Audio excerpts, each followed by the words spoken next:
मंदी के इस दौर ने इस बार नौकरी करने वालों को मानो निराश ही कर दिया है। उद्योग जगत में इस बार सैलरी में औसतन केवल 9 से 10% की बढ़ोतरी हुई। इतना ही नहीं, उद्योग जगत का मानना है कि इस साल सैलरी में बढ़ोतरी का आधार कर्मचारियों का परफॉर्मेंस रहा है, न कि महंगाई की दर।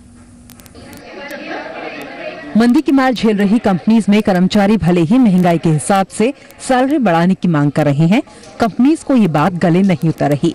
शायद यही वजह है कि इस साल कंपनीज ने कर्मचारियों की सैलरी बढ़ाने के लिए महंगाई की बजाय परफॉर्मेंस को ज्यादा तरजीह दी है।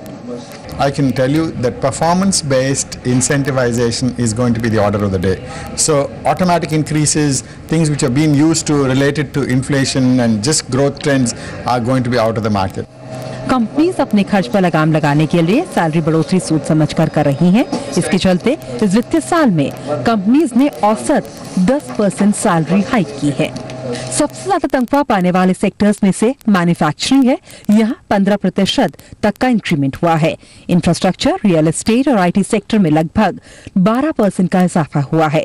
एफएमसीजी में 11% से 12%, इंजीनियरिंग में 10 से 11% और ऑटोमोटिव में 9 से 11% तक सैलरी बढ़ी है।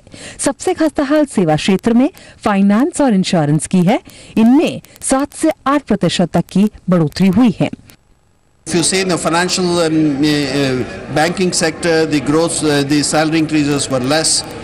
In the say insurance sector and all, it's about 7 to 8%. If you say FMCG, it's 11 to 12%. Company का कहना है कि मार्केट मैच्योर कर रहा है। ऐसे में बाजार की अनिश्चितता को देखते हुए आने वाले समय में भी सैलरी में इंक्रीमेंट और इंसेंटिव्स लो डबल डिजिट में ही होंगे।